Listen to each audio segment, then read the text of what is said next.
Hello everyone, how are you all? Welcome back to Sunne IAS. I hope you all are doing really well, and we are just proceeding in the same lines of completing this modern history through the most recommended book spectrum, और वो भी कैसे MCQs के through पर page MCQ पर page spectrum का जो है आपने देखा होगा अगर आपने लास्ट लेक्चर्स अटेंड करें कि हम उससे इंपॉर्टेंट एमसीक्यूज क्रिएट कर ले रहे हैं कि प्रीलिम्स पॉइंट ऑफ व्यू से क्या इंपॉर्टेंट हो सकता है। अगर आप फर्स्टली इस वीडियो पे डायरेक्टली आ चुके हैं तो I would request you to just visit all the other videos और जो भी इस प्लेलिस्ट में होंगी और हमारे अदर इनिशिएटिव्स जो चल रहे हैं प्रीलिम्स से रिलेटेड एमसीक्यू के थ्रू जो हम पूरा करने की कोशिश कर रहे हैं। I bet you will like it and आपकी प्रिपरेशन को ये कहीं ना कहीं बूस्ट देगा। बट आप डायरेक्टली देखने मत लग जाना है यार, आप अपना शेड्यूल बनाइए कि चलो आज चैप्टर नंबर 24 है, 25 मेरे को अगर देखना है तो इससे पहले मैं इन दो चैप्टर को पढ़ लेता हूँ या पढ़ लेती हूँ खुद से, एंड देन मैं आती हूँ फिर इसको एमसी आती हूँ या फिर जो भी है मेल और फीमेल अपना एमसीक्यूज करने आते हैं फिर यहाँ पर। ठीक है, तो ऐसे करोगे तो बूस्ट मिलेगा आपकी प्रिपरेशन को। ठीक है। अभी हमने एज यूजुअल मैं आपको बताता हूँ कि हमने कितना कवर कर लिया और कहाँ से कहाँ तक आप आए हैं। तो वो एक बार मैं आपके साथ डिस्कस जरूर करूंगा, और अगर आप क्या बोलते हैं फॉलो कर रहे हैं कि अभी आप डायरेक्ट देख रहे हैं तो वो देखने की ज़रूरत नहीं है, स्किप भी कर सकते हैं। लेकिन आप एक दिन बाद देख रहे हैं तो हम टाइमलाइन पे ज़रूर फोकस करते हैं यार। हमने ये सिलसिला 1498 से शुरू किया था, जहाँ पे हम पोर्टुगीज का एडवेंट देखते हैं, and then we saw the different European came into India and how English establish their supremacy by defeating all Europeans. ठीक है, ये फर्स्ट चैप्टर में हम देखते हैं। Second chapter was about what were the conditions in India while British were conquesting, और British जैसे आए थे। We saw three types of states were emerging: successor state, new states and independent states. Then in the third chapter we saw the expansion and consolidation of British Empire, how militaristically we saw how much wars they did, like Anglo-Mysore wars, Anglo-Marathas war, Anglo-Sindh, Anglo-Sikh, Afghan wars, Sagali, treaty of Sugauli, Nepal, Afghanistan, ये different हमने चीज़ें देखी हैं। आई am just letting you recall, ये आपका एक timeline चले।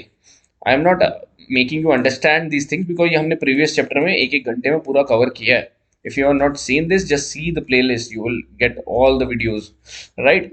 Second method was the policies they adopted, like doctrine of lapse and ring fence policy, subsidiary alliance of Wellesley, ring fence of Warren Hastings, and this what do we call this, uh, doctrine of lapse of Dalhousie. Then we move on to how people resented against these policies before 1857, and then we studied about the 1857 revolt, the major revolt. We moved ahead and we saw the INC creation and before this we saw the social religious reforms. Then we saw the INC formation and how moderate versus extremists happened. Then we saw the revolution phase one. I am just letting you recall what all we have studied, तो हमारा mental framework एक छोटे से fix हो जाए कि हाँ ये सब हमने देख लिया है। 1909 Morley Minto reforms. Then we saw the emergence of Gandhi 9th Jan 1915 and how he did what he did in South Africa and what he did in India. We saw how he developed Satyagraha over the period of time, how he used it in NCM, that is non cooperation movement. If you are seeing my lectures, you would have seen that हम कुछ short forms use कर लेते हैं कभी कभार, right. तो हम then आगे बढ़ते हैं, आईएनसी वो नेशनल कॉपरेशन मूवमेंट देखते हैं, चौरी चौरा मूवमेंट कांड देखते हैं हम 1922 में ओवर हो जाता है। Then we saw Swarajist versus non no changers strategy. Then we saw the revolutionary phase two. Then we that is 1928 HSRA formation, Kakori robbery case 1925, Saunders murders के 1928, असेंबली बॉम्ब 1929, चिटागॉन रॉबरी 1930। ये सब हमने देखने की कोशिश करी थी। अभी मैं बहुत फास्ट पढ़ा रहा हूँ आपको, ये आप स्पीड मत बढ़ाइएगा इस टाइम पे क्योंकि मैं ऑलरेडी फास्ट पढ़ा रहा हूँ, क्योंकि हम ये रिकॉल कर रहे हैं just. Then we tried to see 1930 से and we see 1928 Motilal Nehru gave the Nehru report. Simon Commission came simultaneously for the reforms in 1919. We saw 1930 the CDM, civil disobedience movement.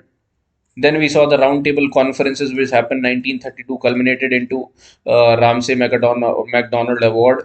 1935 we saw the Government of India Act 1935.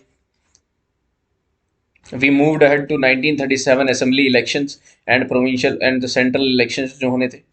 We saw how Congress ministry got the majority of votes in all most of the provinces except two, Punjab and Bengal. Punjab and one more province was there.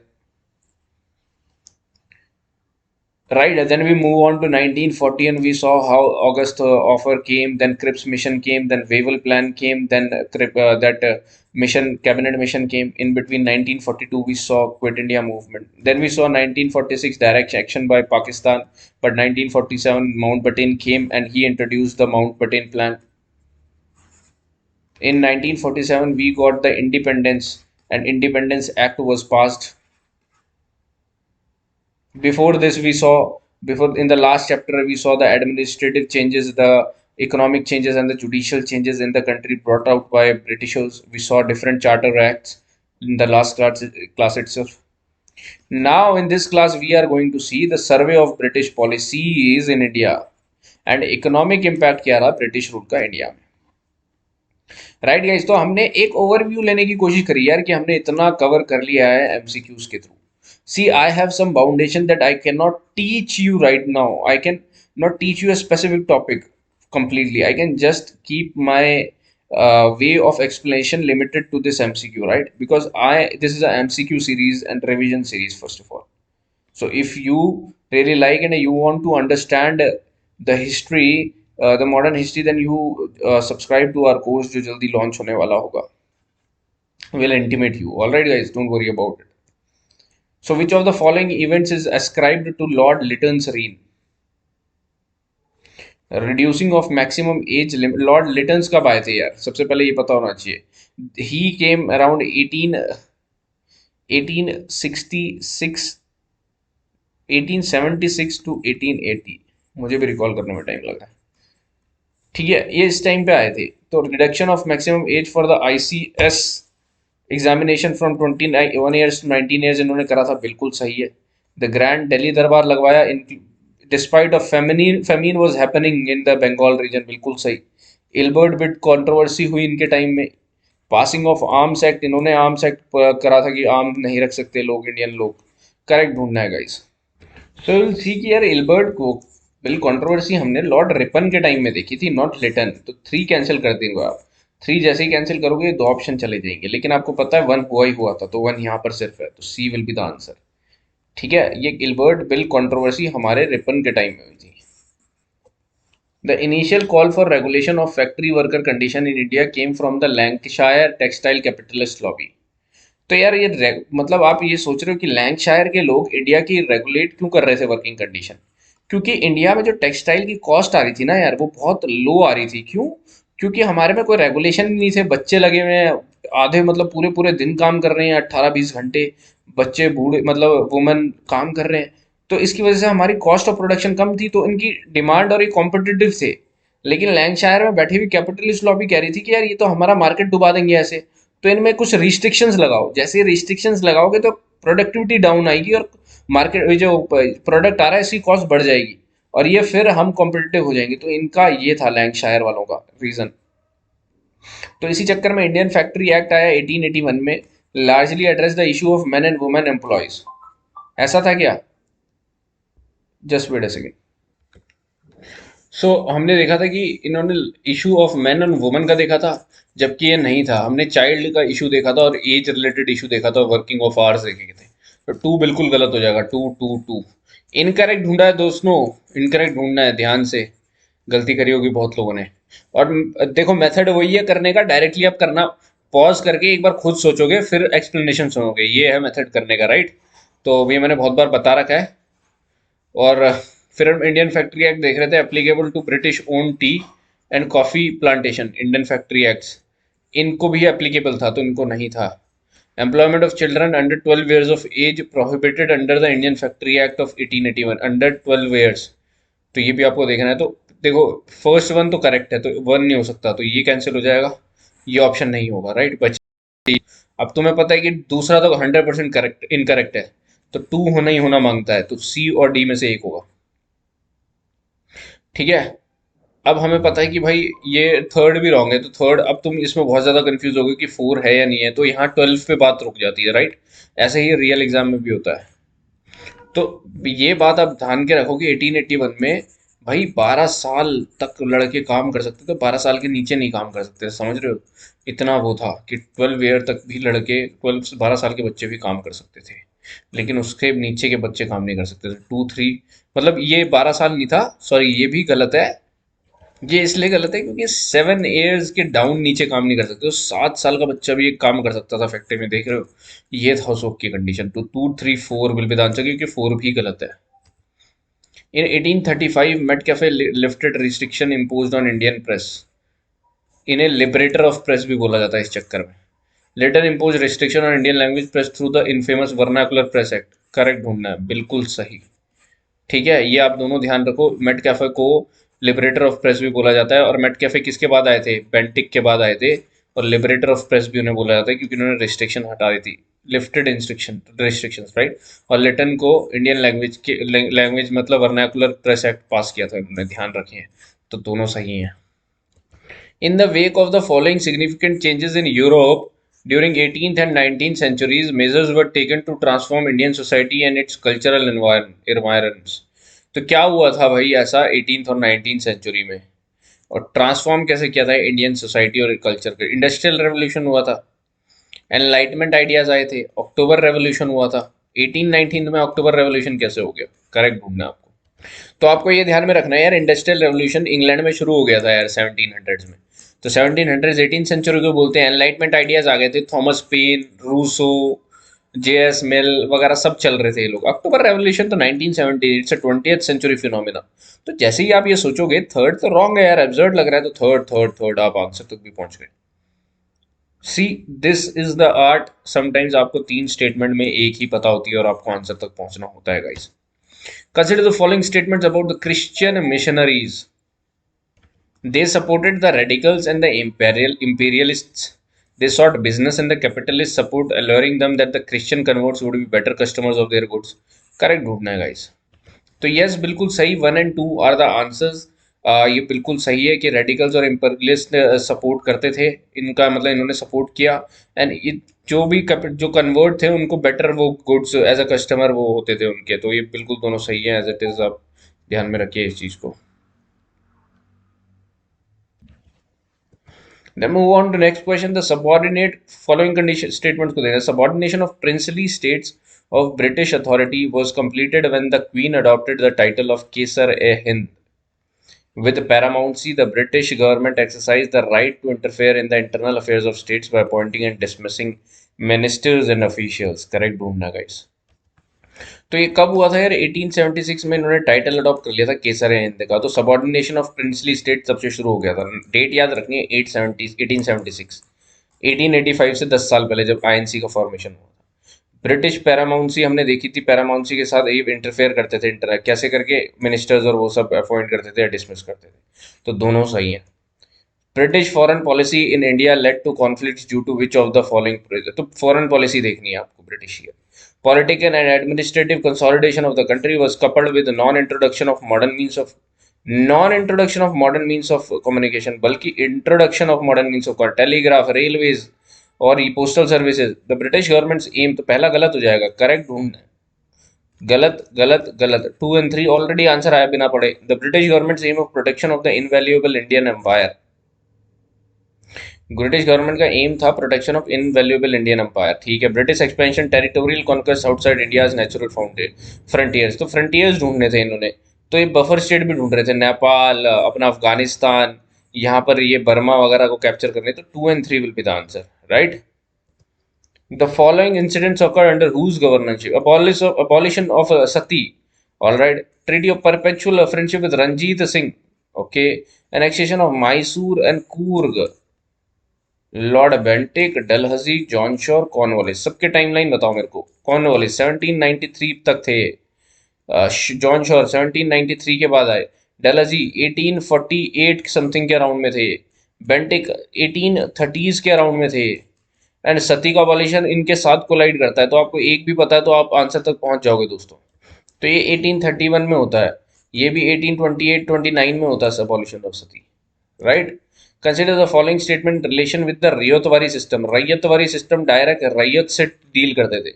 Lord Hastings brought it to the Bengal province, Lord Hastings का time period बताओगे 1713 to 1723। The company hired a middleman to collect revenue under this system. Tax could be paid in cash और kind. Incorrect ढूंढना है guys. तो हमने देखा था यार, ये बंगाल प्रोविंस में तो हमारा वो वाला सिस्टम आता है, हमारा जमींदारी सिस्टम जो परमानेंट सेटलमेंट था। ये तो हमारा मद्रास और बॉम्बे वाले प्रोविंस में थॉमस मुनरो लाते हैं, तो पहली स्टेटमेंट तो गलत हो गई। तो वन वन वन आंसर हो सकता है, इनकरेक्ट ढूंढना है हमें, तो तीन में बचा है, ये सी नहीं होगा। कंपनी हैड अ मिडलमैन, तो इसमें था ही नहीं, रैयत से डायरेक्ट डील करती थी ब्रिटिशर्स। तो टू भी गलत है, तो टू भी, ये भी हो सकता है और ये भी हो सकता है, तो सेकंड भी गलत। We are left with A and D options. Now taxes could be paid in cash और काइंड। कैश में पे करना था यार ये, बिल्कुल, तो थ्री भी रॉन्ग है, तो D will be the answer. Lytton का टाइम पीरियड बताएंगे हम, मैंने बार बार बता दिया आपको, 1876 to 1880। Dalhousie 1848 to 1855। Lord Wellesley 1899 to 1905। Oh sorry, 1799 to 1805 something. Warren Hastings 1773 to 1784। John Lawrence का भी इसी टाइम के पीरियड में 1770s के अराउंड में होता है या 1860s के अराउंड में होता है, एक बार चेक कर लेना। देखो, अब मैंने बोला था ring fence policy is related to Warren Hastings as it is, याद रखो। Subsidiary alliance is related to Wellesley as it is, याद रहना चाहिए। डॉक्ट्रिन ऑफ लैब्स डलहौजी, तो हमने ये देख लिया है कि टू का सी है, थ्री का बी है, टू का सी थ्री का बी।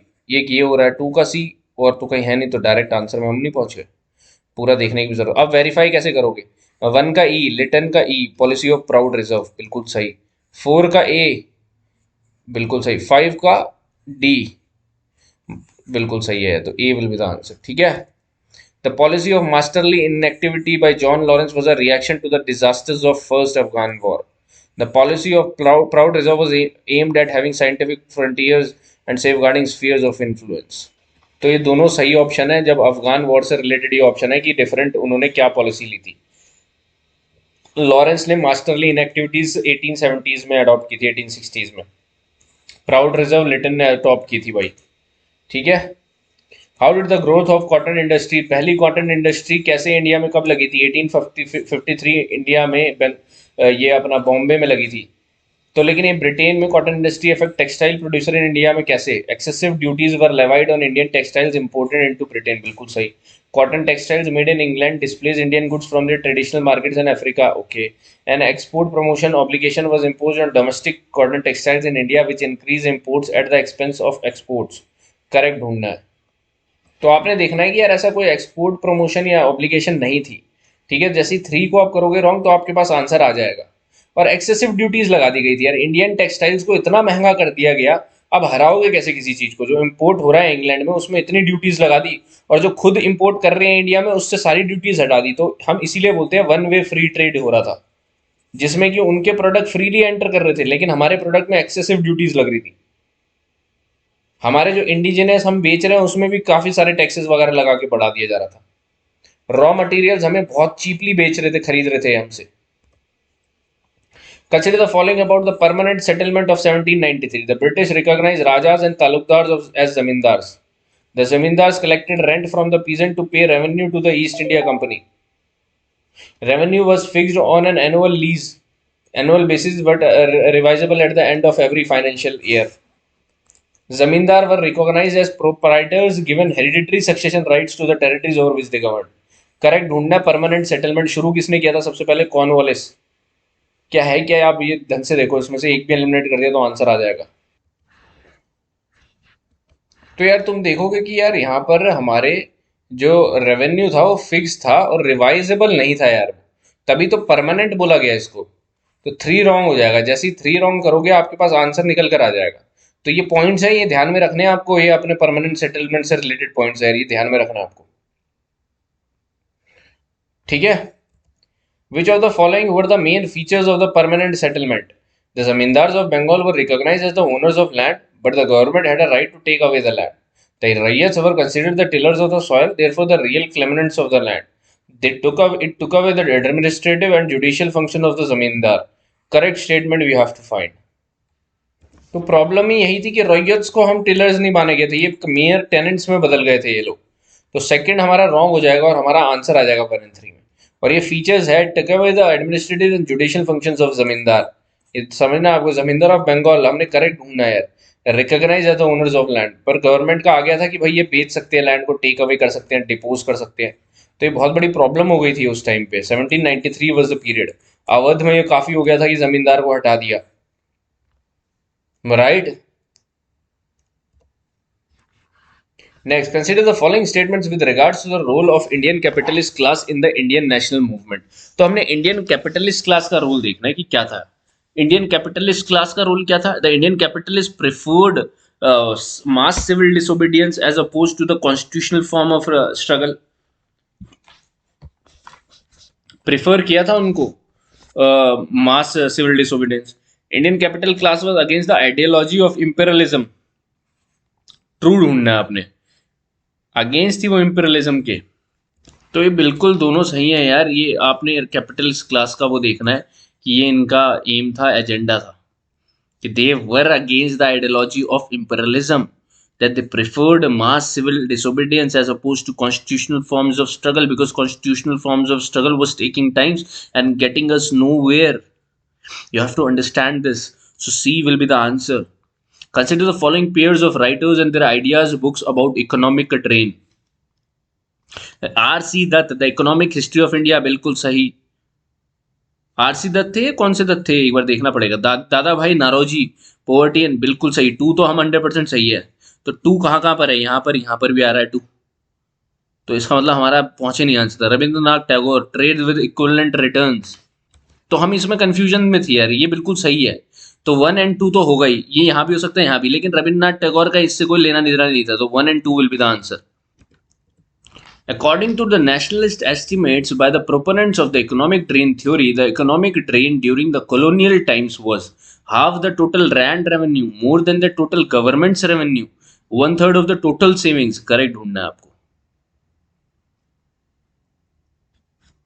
तो ये देखना है यार, ये more than the total revenue था and half of the total government's revenue, और लैंड रेवेन्यू का तो फुल अबव था।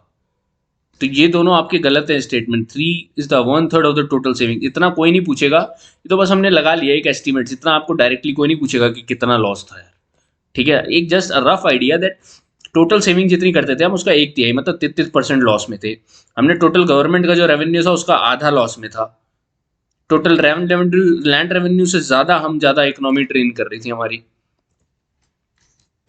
So the period of monopoly, trade and direct appropriation, the period of East India Company domination, इतने से इतना जो चल रहा था, is described by the Marxist historian, was based on which of the following objectives? तो ये टॉपिक क्या है यार?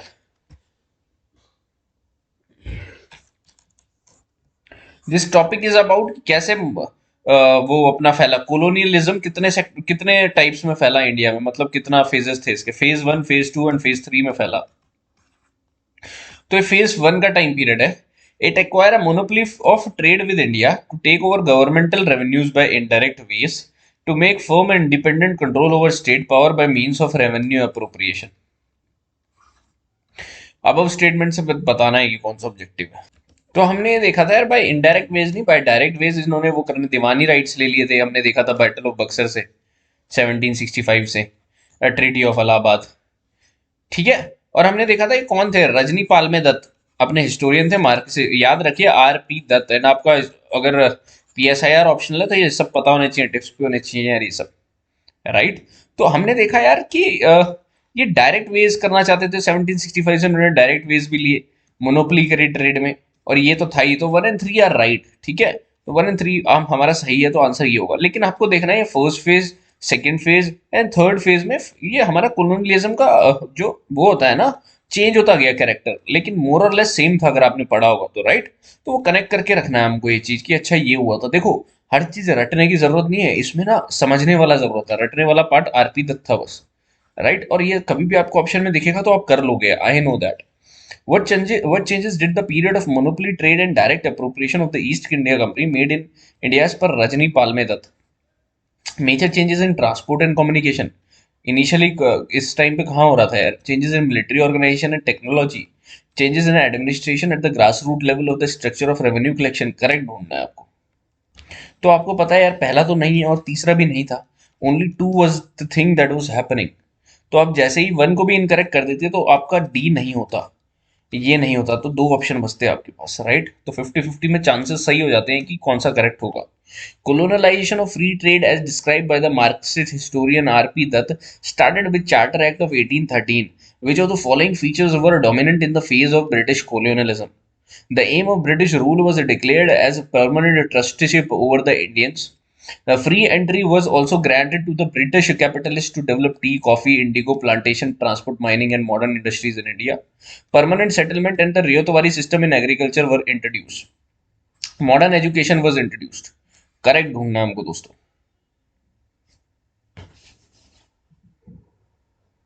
तो ये देखना है यार कि परमानेंट ट्रस्टीशिप इनका एम नहीं था, इनका तो डायरेक्ट कंट्रोल का एम था भाई। और ये 2-3 बिल्कुल सही, that they wanted free entry of goods. और अपने उन्होंने हमारे में उन्होंने टैक्सेस लगा दिए थे। परमानेंट सेटलमेंट 1793 में इंट्रोड्यूस कर दिया। रियोतवारी सिस्टम भी इसी टाइम पे मद्रास और बॉम्बे के रीजन में इंट्रोड्यूस कर दिया। मॉडर्न एजुकेशन 1813 से इंट्रोड्यूस कर दिया। 1 लाख सेपरेट रखा था इन्होंने for the education purpose.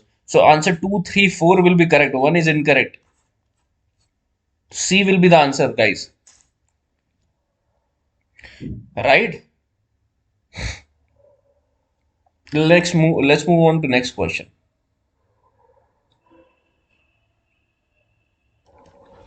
Which of the following are true about the era of foreign investments and international competitions of colonies as described by the Marxist historian like Palme Dutt, Rajni Palme Dutt? Liberal imperialist policies got replaced with the reactionary imperialist policy as seen during the reign of Lieutenant Curzon. The notion of training the Indian people for self-government gained currency.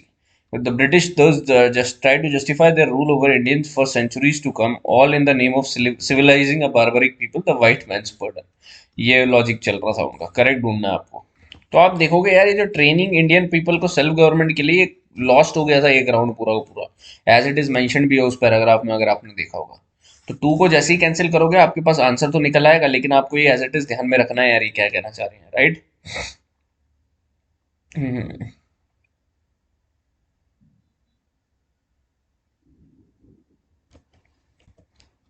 So, okay, guys, we have seen these two chapters and MCQs related to it. And if you have not subscribed our other initiative, please see this environment and ecology wonderful course is going on. Indian polity, wonderful teachers are teaching you through the recommended sources MCQ wise. Please subscribe, guys, and let's see you in the next chapter, next lecture. Then take care and just revisit it if you feeling it कि आप एक बार revise कर ले ढंग से. Okay, take care.